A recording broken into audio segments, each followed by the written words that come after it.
Hello, I'm Karma Kitaj. I'm your host for A Livelihood, New Adventures as We Age. And today we're going to meet a woman named Joanne Ross. And as you can see, once we go to the wide shot here, we have some wine glasses and a bottle. So we're going to hear what Joanne is doing now with wine. Hello, Karma. And welcome. It's so nice to meet you. Well, I call myself a wine educator. This is comes after many, many years of enjoying wine, loving wine, taking classes. I started out taking classes, every night school class you could imagine. And then my favorite bartender turned me on to something called the Elizabeth Bishop Wine Studies program through Boston University.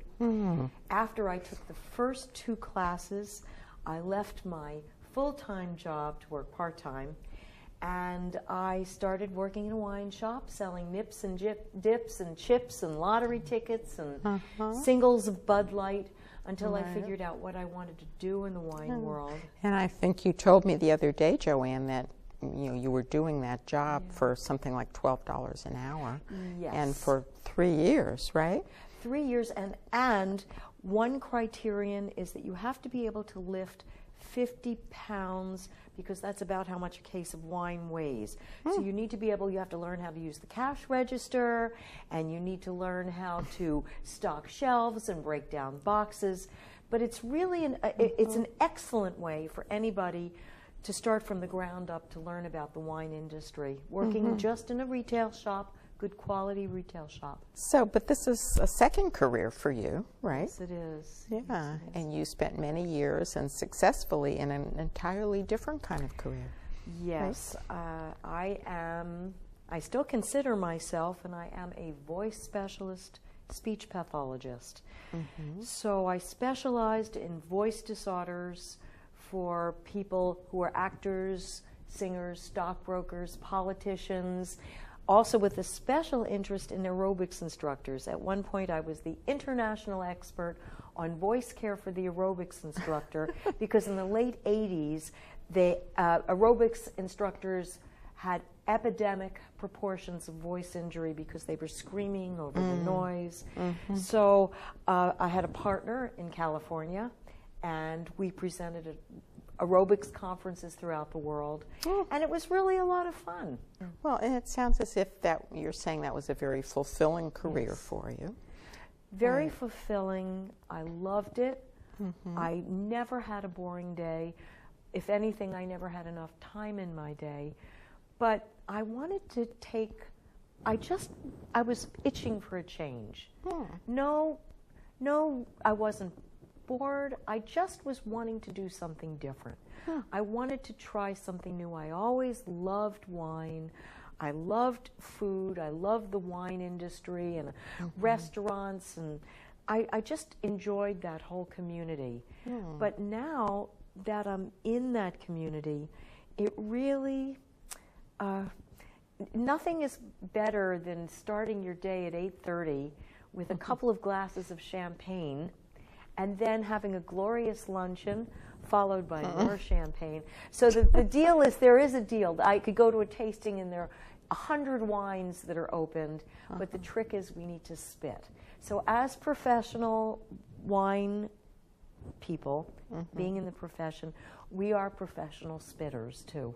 That I recognized in going to a few wine tastings, that it's not as if you're drinking all that wine, and you're tasting it. Exactly, and what is really much more fun about wine, it's not really the swallowing it and getting the wonderful warm feelings. The flavor of the wine and what the wine will represent is so much more exciting to me. Everybody always says to me, what is your favorite bottle of wine? Well, it really doesn't have to be that glorious $400 bottle of Chateau Lafite Rothschild. It might be the wonderful bottle that you shared on your first date with somebody. I can smell a wine and I'm immediately transported to a hillside in Sicily just because of the aromas. or I'm transported to a glorious dinner that I had with a bunch of friends. So it really takes on a much deeper meaning than just something in a glass. It's history, it's science, it's geography, it's geology, it's chemistry. So it's really a lot more than that. So as a wine educator, Joanne, it sounds as if you've had to learn a lot yourself, right? Yes. Yeah. One of the things about being a wine educator is one needs to love the process of taking a test, Karma. I'm a big believer in the concept of being certified to do things. I know that a lot of people don't feel the same way I do, and that's okay. But I really, when I want to teach about a wine, I want to make sure that I learned about a wine from the best source, that I can convey accurate information about that wine. In the world of wine, the highest level of wine you can achieve is something called a Master of Wine. There are about 300 in the world, 60 to 70 in the United States. The next highest level is something called a diploma. I'm in the middle of my diploma studies right now through a group called the Wine and Spirits Education Trust. They're out of London, and it's a worldwide recognized program. So that constantly has tests. And I'm New England's first French wine scholar instructor, instructing about French wines. So I had to take that test. Right. And then each component has a test involved. But I think it's really important to have these, the credibility and the certifications so you can teach people, like I said, the accurate information. I asked Karma if it would be okay if I brought some wine. And one of the classes that I offer is how to open, pour, and store a bottle of wine. So everybody says to me, what is your favorite way to open wine? And as I had mentioned to you earlier, if I'm working at the Wine Expo and I've got to open 60 bottles of wine, I will use a rabbit. But do you use the automatic kind of rabbit? No, not really. I'll just use the manual. Just pop them off. But if I'm just opening a bottle like we are here, there's part of the authenticity of using, I'm covering this up because I don't want people to see the advertisement, of using the official waiter's helper. And I use that so I can get a good grip on my bottle. You can see how I'm holding it there. I'm going to go right around this lower lip here. And then I take this serrated edge, and if all works out well, I pull it up here. And sometimes this works just fine. And sometimes it doesn't. So now we are ready to open the bottle. I like to use a waiter's helper that has a double-hinged lever. You'll see why in just a moment. So now we're going to insert this part. So here I've got it in just so far. And I'm going to take the top lever, holding it like that, pulling it out. Oh, I see. Okay. And now I'm going to take the bottom lever. And here comes the sound. The sound I love.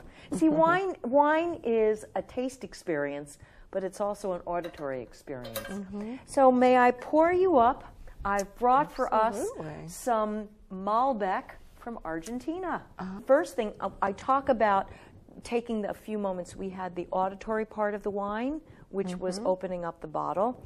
Now we're going to have the aroma part. We're going to take a look at it first. So if we were in a pure classroom situation, we'd have white walls, white floor, white tablecloth, because we want to take a look at that wine and be able to appreciate the color of it. So the next thing we want to do is just give it a sniff. We don't want to swirl it yet, so we're going to give it a sniff. So you're going to swirl it around like this. Or if you're a real true professional, you can swirl it like that. I see. Now give it a little sniff. It opens it up. Oxygen is wine's best friend and worst enemy. Here it becomes its best friend because as we swirl it around, we release some of those aromas. Okay, so now the next thing we're going to do, I'll show you first. We're going to do the inverted whistle.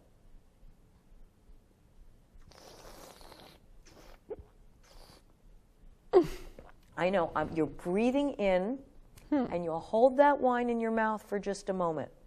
Malbec's best pairing, as far as I know, is with the meat dishes of Argentina. Sure. So, cheers. Well, thank you for that demo. Yes. Okay, we're coming to the end of our time here. So I so much appreciate hearing about what you're doing. It's very exciting. And thank you so much for bringing the wine. Well, you're most welcome. Thank you for having me. I You're love talking about wine.